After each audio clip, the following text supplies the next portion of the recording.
नारायण नारायण।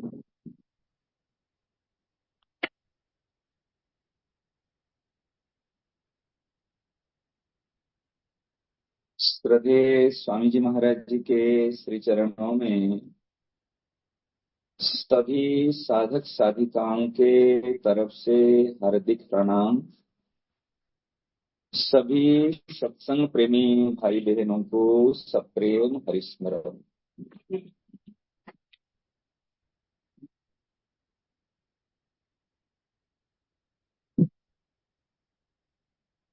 प्रकरण की सार बात है,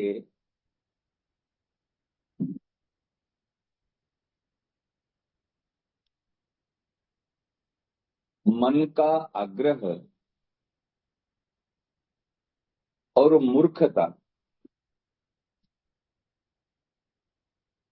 जितनी जल्दी हम छोड़ देंगे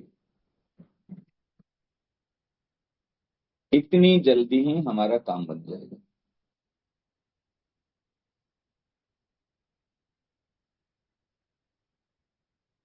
प्रकरण की सार बात यह है, मन का आग्रह और मूर्खता हमारी दृष्टि में जो भूल है। आपकी दृष्टि में मेरे को आवश्यकता नहीं, मेरी दृष्टि में मेरी जो भूल है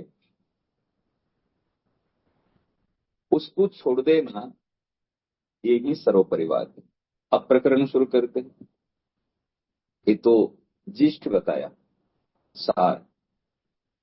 प्रश्न आया, जे मन में वैराग्य कैसे उत्पन्न हो। वास्तव में प्रश्न करने वाला किया, लेकिन वैराग्य मन का विषय नहीं। समझ रहे? वैराग्य, आप इधर आ जाओ। वैराग्य जो है ना, ये मन का वैराग्य नहीं है।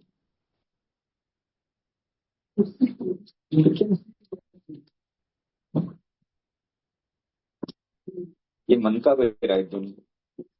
तो वैराग्य, महाराज जी ने कहा वैराग्य क्यों है? ये राग के कारण से। राग जब छूटे, और राग कैसे छूटेगा? इस सेवा करने से।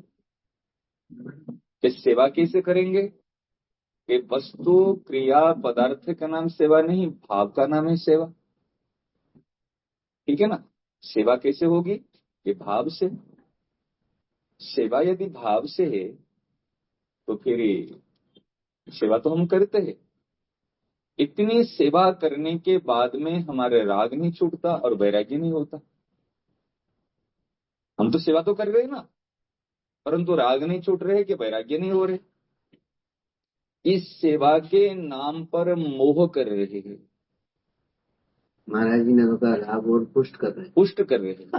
और गजब की बात कह दिया। सेवा के नाम पर ये एक मोह है और उसमें परत चढ़ते जा रहे हैं। हम सेवा का एक अभिमान उत्पन्न हो जाता है। आज होगा तो 9:30 याद दिलाना इस प्रसंग पर। थोड़ा सा माने बिल्कुल सूत्रात्मक रूप में बात है, लंबी चौड़ी बातें ही नहीं। एक होती है कुसेवा और एक होती है सुसेवा। बड़ी विलक्षण बात है।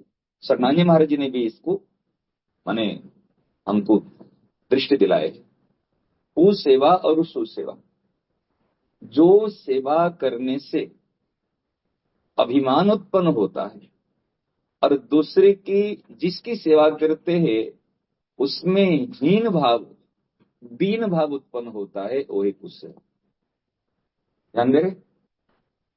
जो सेवा के द्वारा हमारे में अभिमान और दूसरी में दीनता आती है, वो कुसेवा है। मैंने दिया, मैंने किया, अभिमान आया, और बाबूजी सेठ जी और दे दो। दूसरे के अंदर दीन भाव, दूसरे के अंदर में दीनता और हमारे अंदर में श्रेष्ठता। मैंने दिया, मैंने दिया, मैंने इतना दान दिया, मैंने इतना बनाया, इतना किया। ये सेवा थोड़ी है। सेवा करने के बाद में यदि वैराग्य उत्पन्न नहीं हुआ, सेवा करने के बाद में यदि शांति नहीं मिली, वो सेवा नहीं। समझे ना? सेवा करके यदि मैं दलदल में घुस गया, मैं कहता हूं मैं दौड़ रहा हूं, लेकिन नीचे घुस धंसते जा रहा हूं, ये दौड़ रहा हूं थोड़ी। दौड़ना मतलब आगे जाना, दौड़ना मतलब पीछे चीज को छोड़ देना, पीछे चीज को छोड़ देना वैराग्य है, आगे बढ़ना अनुराग है, और वही धंसते जाना ये राग है। है ना? वही धंसते जाना ये है राग। और समझ रहे ना? हम कह रहे हम दौड़ रहे, लेकिन वही धंसते जा रहे, ये है राग। और दौड़ने से पीछे चीज को, जो चीज को हम छोड़ दिए, ये है वैराग्य। और पीछे मुड़ के नहीं देखते हमने इतना छोड़ के आया, उसकी याद नहीं आती और देखते भी नहीं है। और पीछे देखो, ये तो आगे ही है, चलना रुक जाएगा। कोई कहेगा मैं पीछे देखूं और आगे दौड़ू, हो सकता है क्या? अरे जब आगे चलते हैं, ये है अनुराग। तो सेवा का फल है वैराग्य और अनुराग, सेवा के अंदर में है। सेवा करेंगे तो अनुराग उत्पन्न हो जाएगा, सेवा करेंगे तो वैराग्य उत्पन्न हो जाएगा। परंतु सेवा का अर्थ मोह नहीं है, सेवा का अर्थ आसक्ति नहीं है, सेवा का अर्थ मूर्खता नहीं है। सेवा का तत्काल फल है शांति। महाराज जी की प्रत्यक्ष, ये कोई माने प्रवक्ताओं की प्रवचन नहीं है, ये जीवन की बात बता रहा। वो सेवा कैसी है? जिस सेवा से तत्काल तत्काल शांति, केवल हित का भाव, केवल भाव। महाराज जी तन से, मन से, वचन से, श्वासों से, रोम रोम से ऐसे भाव उत्पन्न हो। हम हित पुंज है, हम सेवा पुंज, हमारा जो निर्माण हुआ है, जैसे प्रभु परम उदार है, ऐसे हमारे अंदर उदारता, उदारता बिना सेवा कर सकते हो क्या? ये उदारता हमारे अंदर में रोम रोम में, रोम रोम में भरी हुई है। अर्थात हम सेवापुंज है, हम वो परम स्वाधीन है, तो हम स्वाधीनता हमारे अंदर है और प्रियता हमारे अंदर है। समझे ना? जैसे एक मकान बनाते समय डेमो बनाते हैं ना, कि भाई इसको लेकर के हम बना रहे, ये ब्रह्मांड जैसे कहते हैं ना, घट जो हमारे शरीर और ब्रह्मांड, तो ये डेमो है बिल्कुल। इसको देख करके पूरी सारी चीज इसमें है, तो हमारे अंदर में स्वाधीनता, समझेंगे? और हमारे अंदर में एक तो स्वाधीनता है, हमारे अंदर में प्रियता है, ये हमारे अंदर है। तो उदारता हमारे अंदर में है, परंतु ये मूर्खता के कारण से हम उदारता को पराधीनता में परिणत कर लिए, उसमें सुख लेना चाह, जहां से सुख की इच्छा, मुझे केवल देना, मुझे केवल देना। महाराज जी सेवा का भाव उदय होते ही परम शांति, शाश्वत शांति मिलेगी और निर्भय हो जाएगी, हमको भय नहीं लगेगा। जहां स्वार्थ के लिए कार्य करोगे वहां आपको भय उत्पन्न हो जाएगा, जहां सेवा के भाव को लेकर करोगे वहां आपको, आप अभय हो जाओगे, क्योंकि आप प्रभु के चरणारविंद के नजदीक हो रहे हो। और सेवा होती है वास्तव में भगवान की। आप कहेंगे भगवान की नहीं, संसार की। ये भगवान के प्रगट रूप का नाम है संसार। भक्त की दृष्टि में ये जो संसार केतना, एक विशेष बात बताए, कल बड़ी बड़ी विलक्षण बात आई है, विलक्षण बात आई है। हाँ महाराज जी, ये खान है वास्तव में, ये तो खान है ना, तो महाराज तो देते हैं। एक एक विलक्षण बात है, क्या है बता दीजिए। ये जो दुखालय कहते हैं, ये जो स्वार्थी कहते हैं ना महाराज जी, दोनों एक साथ गाए। ये आज तक हम भी रट रहे, दुखालय दुखालय दुखालय दुखालय, समझ रहे? ये शब्द को हमने रट ली। ये गीता जी की सारी बात सबके लिए नहीं है। ये पात्र जो जिस तरह का है उसके लिए है, वो बात कही गई है। समझ रहे ना? जिसके लिए जो बात है उसके लिए वो बात कही गई, सारी बात को मत लेना। यदि हम भक्ति योग के साधक है, प्रभु को अपना मानते हैं, तो हमारे लिए दुखालय नहीं है, हमारे लिए कोई भी स्वार्थी नहीं है। हमारे सब प्रभु के है, प्रभु के परम प्यारे है। हमारे प्रभु ही इस प्रगट रूप में संसार के नाम से सब कहलाते, लेकिन मेरे प्रभु ही है। मेरे प्यारे प्रियतम का प्रगट रूप का नाम ही संसार है। तो स्वार्थी में किसे कहूं? हो ही नहीं सकता। दुखालय कैसे में कहूं? ये शब्द तो लागू नहीं होता ना। दुखालय ये तो कर जो कहते हैं संसारी के लिए जो सुख चाहता है उसके लिए दुखालय है। समझ रहे ना? संसारी जो संसार से सुख चाहता है उसके लिए कहा गया दुखालय। उसके लिए जो संसार से मैं सुख, जैसे मैंने कहा मैं सबके लिए हूं,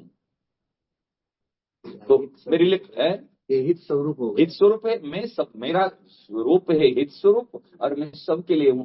आपने तो ये साक्षात तो दुखालय हैं? आपने निर्माण जो संसार मैंने निर्माण किया हाँ वो तो दुखालय है। नहीं, हमने जो संसार का निर्माण किया था, हाँ। समझ रहे ना, और करने के बाद में मैं उनकी सेवा करने लगा, मैं सबके लिए काम आ गया, तो दुखालय कैसे होगा? तब नहीं करेगा, तब नहीं करेगा। विचार करो ना, मैंने पिता का निर्माण, माँ का निर्माण, कि भाई बंधु जो भी मैंने तो बनाया, मैंने स्वीकार किया, तो मैंने निर्माण किया था, लेकिन मैं आपके लिए हूं, मैं आपके लिए हूं, मैं आपके लिए, तो दुखालय कैसे रहेगा? तब नहीं करेगा। महाराज ये दुखालय और स्वार्थी, ये जो दोहा चौपाई है ना, ये बिल्कुल गायब है, हमारे लिए नहीं। ये कह देंगे इसका हटाना नहीं है, ये हमारे लिए नहीं है। सारी चीज सबके लिए नहीं होती। और हम कहते दुखालय में तो दुख मिलेगा, और दुख मिलेगा मनाना, हमने इसको महत्व तो दिए, उसकी सत्ता को स्थायित्व किए, ये दुखालय तो दुख मिलेगा। अरे दुखालय में दुख की क्यों मिलेगा? यदि मैं सुख नहीं चाहूंगा, मैं सबके काम आऊंगा, कोई दुख दे देगा? कोई दुखी कर सकता? महाराज जी दुख मिटाने के लिए पाठ पूजा जप तप होम यज्ञ तीर्थ व्रत दान पुण्य कितने करते हैं, लेकिन आज तक दुख नहीं मिटा, संपूर्णतया दुख नहीं मिटा। अब देख लो, आंख खोल के देखो, कुछ समय के लिए हाँ ठीक है, कर्म का फल है, अगर अच्छा कर्म करोगे तो फिर उसका प्रभाव तो पड़ेगा, लेकिन संपूर्णतया जीवन से दुख नहीं मिटा, और मिटेगा नहीं किसी भी उपाय से। कर्म के द्वारा कर्म कोई दुख को मिटाना चाहते तो कैसे मिट जाएगा? यदि हम संपूर्णतः दुख को मिटाना चाहते हैं, केवल हमारे अंदर में हित का भाव हो, केवल हित का भाव हम, और हित का भाव कैसे? एक हित का भाव चिपका हुआ है और एक हित का भाव प्रकट हुआ है। अच्छा, हाँ, प्रकट हुआ ये कैसे? प्रकट हुआ जब हित स्वरूप की तरफ दृष्टि जाएगी, तब आपके हित का भाव प्रकट हो जाएगा। वाह। एक तो पानी, हमने एक मैंने कहते टैंक बनाए, एक सिंटेक्स में पानी को भरते हैं, और एक नदी से, मुझे कहते ना, नदी कहते कोई कुआं से पानी आता है, तो कुएं के पानी नीचे से फ्लो है, नीचे से आ रहा है, कितना भी पानी हटा दो तो पानी कम नहीं होगा, लेकिन सिंटेक्स का पानी आपका नीचे से नहीं है, वो तो ऊपर से भरा जाता है। ये जो सेवा का भाव, सबका हित करो, सब एक हित ऊपर से भरा और एक हित अंदर से प्रकट हुआ। जो हित स्वरूप प्रकट होने से जो हित प्रकट होगा, ये महाराज जी कितने भी करा दो, कभी कोई भी परिस्थिति आ जाए, आपका कभी भी अभाव नहीं होगा। और जो ऊपर से भरी हुई चीज है वो खत्म हो जाएगा, तो बस हो गया काम। तो ये स्वीकार करना है कि मेरा हित स्वरूप है। बिल्कुल मैं हित स्वरूप हूँ, ये प्रकट हुआ। उसमें महाराज जी आपका शरीर कितनी कुछ भी लकवा हो जाए, कुछ भी हो जाए, कैसा भी हो जाए, कैसी भी विकट परिस्थिति आ जाए, हित स्वरूप करते ही मेरे रोम हित रोम रोम से आपके अनंत ब्रह्मांड की सेवा। और महाराज एक बात बताऊं, सेवा भी सर्वेषु कालेषु है। सर्वेश्वर। कभी कभी सेवा नहीं होती और कभी कभी भजन नहीं होता। सेवा भी सब समय में भजन सेवा होती है और सब समय में भजन होता है। वो हित स्वरूप हो गया, हित स्वरूप होता है, आपको रोम रोम से सेवा निकलेगी। ये तो आप करो चाहे मत करो। ये तुम्हारा सिंह ने कहा, आप भोजन कर रहे हो तो भी सेवा कर रहे हो, स्वाद ले रहे हो तो भी सेवा कर रहे हो। प्रत्येक वस्तु सेवा, केवल केवल आपको यहाँ और कुछ हो नहीं सकता, कुछ नहीं होता। हमारा निर्माण हित स्वरूप। ये जो है ना, कुएं का जल है, अब कितने भी जल ले लो, कुएं का जल नहीं सूखेगा। कुएं का जल से अगर लाखों आदमी पानी पी लो तो भी कम नहीं पड़ेगा, और सिंटेक्स में और 1000 आदमी आ जाएगी तो कह रहा है सिंटेक्स मोटर चालू करो, पानी कम हो गया।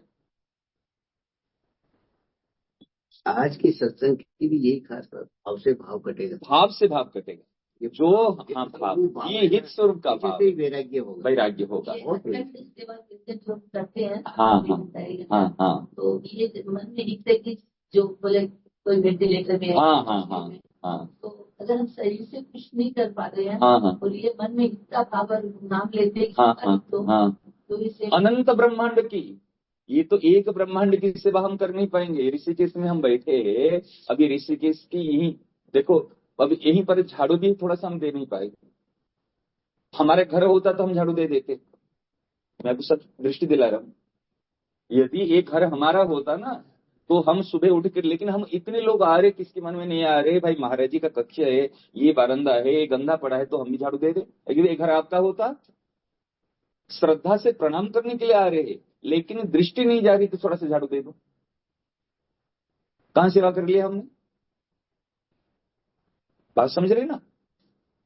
कहां सेवा है वो? लेकिन हमारे तो ये तो ब्रह्मांड है, ब्रह्मांड में एक ब्रह्मा, एक विष्णु, एक महेश, ये व्यवस्था यहां सर है। ऐसे अनंत ब्रह्मांड की सेवा हम कर सकते केवल हित की भावना से। आप जो हमारे जो है, आप देखिए ना, हमारे जो कहते वास्तव में जो हित का भाव है ना, एक होता है सर्वभूत हित रहता, एक होता है तब प्रिय हित रहता। समझ रहे? तब प्रिय किसके लिए? ये भक्तों के लिए। सर्वभूत हित ये कर्मयोगी के लिए। उनको भूत देखते हैं, प्राणी देखते हैं। जैसे हम बैठे इसमें, यहाँ पर कितनी माता बहन और कितने भाई लोग बैठे, परंतु आपके पतिदेव जो बैठे हैं, तो आपको साधारण लगते हैं, भाई लोग लगते हैं, ये लगते मेरे पति बैठे। हमको तो लग रहे सब भाई बहन बैठे, लेकिन आप अगर खड़े हो के सारे भाई, अरे सब माताएं बैठ जाओ, अगर आपकी पत्नी खड़ी होगी, आप माताएं बैठ जा कहोगे ना, अरे तू बैठ जा कहोगे। क्योंकि पत्नी लग रही, तुम माताएं, उनको माता बहन बैठ जाओ नहीं कहेंगे वो व्यक्ति, अरे तू बैठ जा, तू शब्द प्रयोग कर, तू बैठ जा। तो ऐसे हमारे भक्तों की दृष्टि में संसार नहीं है, तो प्रिय हित है। तब प्रिय हितार्थ है। आप जो काम कर रहे हैं, एक नौकरानी आके भी घर में काम करती है, और आप भी घर में काम कर रहे हैं। नौकरानी जो काम करती है, वो तो मालिक समझ करके, आपके पतिदेव को कि मालिकानी आपको समझ करके घर के काम करती, समझ रहे ना? परंतु उसका संबंध मालिक के साथ में नहीं, उसका संबंध तो रुपये के साथ में है। रुपया मिलेगा तो काम करेगी, परंतु आपका संबंध मालिक के साथ में है। तो मालिक मतलब पति के साथ में है। पति के कारण से परिवार की सेवा कर रहे हैं, और वो रुपये के कारण से परिवार की सेवा कर रहे हैं, ये अंतर है। तो कर्मयोगी जो है, वो संसार का प्राणी समझकर सबका हित कर रहा है, लेकिन भक्ति योगी जो सेवा करेगा, वो कर्मयोगी की सेवा से लाखों गुना श्रेष्ठ है।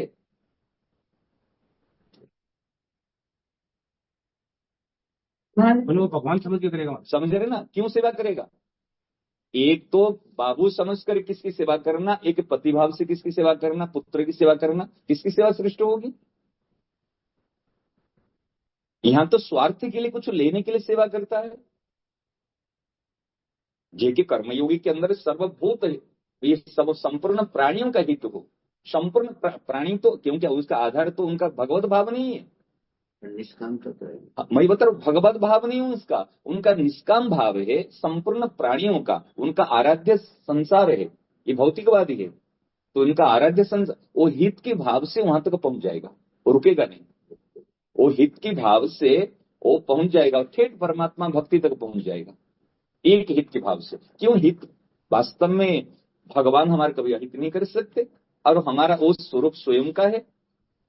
तो महाराज जी ने आज जो बात बताई ना, देखो कितने क्रम महाराज जी ने सूत्रात्मक बताए। वैराग्य, वैराग्य होगा राग मिटने से, और राग मिटेगा सेवा करने से, और सेवा वास्तव में क्रिया नहीं है, पदार्थ नहीं है, वस्तु नहीं है, सेवा है भाव।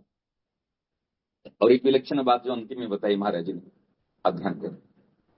अंतिम में जो विलक्षण बात महाराज जी ने बताई, ये विलक्षण बात ये है, ध्यान देना, ये वास्तव में हमारा एक जो राग है ना, एक तो राग होती ऐसे राग, एक महाराज संप्रदाय का भी राग होता है, गुरु का भी राग होता है। महाराज जी ने कहा ना, आज मैंने जिनको गुरु बनाया है उनसे मेरे अध्यात्म लाभ नहीं हुआ, और जिनको गुरु नहीं बनाया है उनसे मेरे अध्यात्म लाभ हुआ। इनको मैं आदर देता हूँ, सम्मान करता हूँ, ये हम सबके जीवन की बात देख लेना। लेकिन इंटरनल खिंचाव जो है ना अपने उस गुरु के प्रति, वो संप्रदाय के प्रति, वो माता पिता के प्रति, वो व्यक्ति की प्रति, ये क्या है? महाराज जी ने कहा, महाराज ये दृष्टि पहले नहीं गई थी। महाराज जी ने कहा ये मूर्खता। आप क्या बताए, बता ध्यान देना, सुनो आप सब लोग सुने। ये मूर्खता है। जहां से लाभ मिला है, जहां से जीवन मिला है, और हमारे वो आग्रह में बैठे, ये हमारे संप्रदाय, ये हमारे ये है, वो उसमें बैठे हुए हैं, वो छूट नहीं पाते। ये तो राग है, हैं? हाँ बिल्कुल, हमारे जानते वो राग है इसका ये। लेकिन और इसको जब भूल को भूल समझेंगे तब तो भूल मिटेगी। कई बार हमने वास्तव में जिद्दी को, आग्रह को, उसको निष्ठा मान लेते।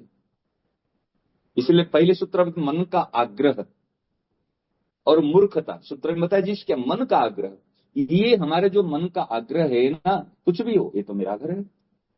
अपनी माँ अपने परिवार में गलती हो रहे देख रहे हैं, लेकिन वो चीज को हम जान रहे वो व्यक्ति सही है, लेकिन जब साथ देंगे ना, इसके साथ देंगे, उसके साथ नहीं देंगे। क्यों? जानते मेरा बेटा गलत किया है, वो दूसरे का बेटा सही किया है, परंतु जानते हुए भी मैं उस बेटा सही किया तो उसका साथ नहीं दे रहा हूं, सही बात नहीं बता रहा हूं, मैं राग के कारण से अपने बेटा के साथ दे रहा हूं। ये राग सूक्ष्म बात है, मूर्खता है, ये मूर्खता है। तो ये मूर्खता जब हमारे भक्तमाल एक संत थे महाराज गुजरात के, तो वो पहले उनके जो पिताजी थे, पिताजी बड़े उसी समय में बड़े माने इस बड़े अधिकारी थे, ऐसे अंग्रेजों के समय में बड़े अधिकारी थे उस समय में। तो कोई एक व्यक्ति आया, माने कोई बंजार जिसको कहते, उस समय व्यापार करने के लिए जा रहे थे। तो ये जो पिताजी उनके मुखिया थे, तो उन्होंने व्यक्तियों को लगा के उनकी सारी चीज को हड़प लिए, जो व्यापारियों की सारी चीज को ले ली। वो भी बेचारा दुखी हो गया। वो ऊंट गाड़ी बैलगाड़ी में उस समय सब व्यापार करने के लिए जाते थे, सब हड़प लिया। तो उन्होंने दुखी होकर के, जब वो बेचारा मेरे तो सब कुछ यहाँ पर चला गया, तो वहां पर बात आई कि भाई इसको कौन लिया, भाई गुंडे लोग ले लिए, लेकिन गुंडे लोगों के पीछे ये जो सरदार है, जो मुखिया है, इनका हाथ है, ये सब लाके वो सब लेते, इसका बेटा है। इनको रात्रि के समय में विचार करते हुए देखने को मिला कि पिताजी विचार कर रहे हैं, भाई देखो हमको तू इतना भाग लेगा, तू इतना लेगा, मेरा इतना, तो ऐसे कर ले। बेटे के मन में विचार आया, एक बंजार आकर के रो रहा है, और ये एक मुखिया होकर एक काम तो गलत काम है। उन्होंने जाकर के फिर जो बड़े उनका जो हाकिम थे उनके पास में समाचार दिया। समाचार दिया तो उन्होंने कहा भाई देखो, उन्होंने ये लोग इस प्रकार काम किए, इसका साक्षी कौन, गवाह कौन है? बाप गुनागार है, पिताजी को एक पुत्र की बात सहन नहीं हुआ, खुद पुत्र जाकर के अपने पिता के लिए कहा मैं इसके साक्षी गवाह हूं और इनके अनुसार ही एक काम हुआ है।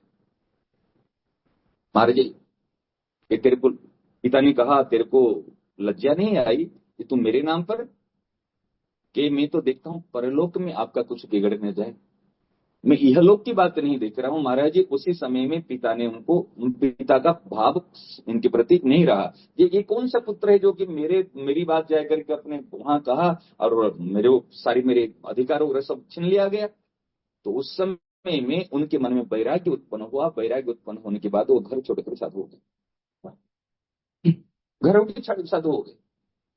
और ऐसा पुत्र देखो, राग नहीं है पिता के प्रति, उनका राग नहीं है कि मैं यदि इसको सहन करूं उनका इहलोक तो सुधरेगा, लेकिन परलोक बिगड़ जाएगा। लेकिन परलोक को सुधार करने के लिए उन्होंने इहलोक को एक। तो कहने का तात्पर्य हमारा ये बात को ध्यान देने की आवश्यकता है, ये जो राग है ना, ये राग जल्दी पता नहीं चल रही। ये बात, ये हमारा बच्चा है, ये हमारे बच्चे, भाई देखो बच्चे तो सबके प्रति भाव होना चाहिए, लेकिन हमारे बच्चे के प्रति नहीं, ये करेगा नहीं, क्यों नहीं कर। ये राग भीतर में राग पड़ा हुआ है, ये बाहर में दिखते नहीं है, बाहर में नहीं दिखता। इसलिए सेवा का भाव जो है, सर्वे भवन्तु सुखी ना महाराज जी, इससे भी ऊंचा भाव है हिते रहता। सर्वे भवन्तु सुखिना, तो ये तो सुख माने भौतिक वस्तु के सुख के लिए हम चाहते, उससे बड़ा भाव है हित। और सर्वभूत हित रहती तब प्रिय हित, जो आपके प्रियतम, आप है प्यारे, आप मेरे प्रियतम हैं, जो आपके प्रिय है, उनका प्रिय कौन है? सब उनके प्रिय है, सब मम प्रिय, भगवान ने कहा। तो इसलिए तब प्रिय हितार्थ है, जो मैं कुछ कर रहा हूं केवल आपकी प्रियजनों की हित के लिए ही कर रहा हूं, ये है। और आपकी प्रसन्नता के लिए और सबके हित के लिए। मम प्राणनाथ प्रीत्यर्थाय, प्रसन्नता के लिए। महाराज जी प्रसन्न रहना, जिस पहले बाबू जी ने बताया था ना, आज होगा तो चलाएंगे। प्रसन्न रहना ये बहुत बड़ी तपस्या है। मना प्रसाद सौम्य तो, लेकिन और एक विलक्षण बात मिली। हाँ, प्रसन्न रहने से बढ़कर के प्रसन्नता के लिए जीना ये सर्वोपरि बात है। प्रसन्नता के लिए प्रसन्न रहना और प्रसन्नता के लिए जीना। समझ दृष्टि गई? प्रसन्नता के लिए मतलब दूसरों को प्रसन्नता करना। किसी की प्रसन्नता, आप महाराज जी की प्रसन्नता के लिए और मेरे प्रियतम की प्रसन्नता के लिए। भले मैं दुखी रह रहा हूं, वो दुख नहीं होगा, वो भीतर से प्रसन्न। मैं प्रसन्न रहा हूं लेकिन मेरे प्रियतम प्रसन्न नहीं है। प्रसन्नता के लिए और एक प्रसन्न रहना, एक प्रसन्नता के लिए, ये भी विलक्षण बात मिली। ध्यान दे रहे ना? ये तो वो निकुंज का भाव हो गया। ये केवल किस में लगा दो आपने। आज आज्ञा पालन का देखो ये स्थान है। आज्ञा पालन का क्या अर्थ होता है? आज्ञा पालन का अर्थ मूर्खता नहीं है, जड़ता नहीं है। समझे ना? कहां पर आज्ञा पालन में, कौन सी में उनकी प्रसन्नता को ध्यान रख के आज्ञा पालन की जाती है? आज ही देखो, ये लक्ष्मण जी को तो भगवान ने आज्ञा दी थी ना, तुम मत जाना। सीता जी को तो समझाए थे ना, आज्ञा दी थी ना, तुम अगर रह जाएगी तो दशरथ जी का प्राण बच जाएगा। दशरथ जी ने खुद भी तो कहा, तो सीता जी ने क्यों, एक ने तो पिताजी की आज्ञा पालन कर ली और एक ने पति के और वो दशरथ जी के ससुर जी की दोनों की आज्ञा नहीं मानी। लक्ष्मण जी ने भी आज्ञा नहीं मानी। तो कहा जाए ना, ये बस ये नहीं है। आज्ञा पालन का अर्थ हमारे सेव्य की, आराध्य की प्रसन्नता किसी में है, ये ध्यान देना है।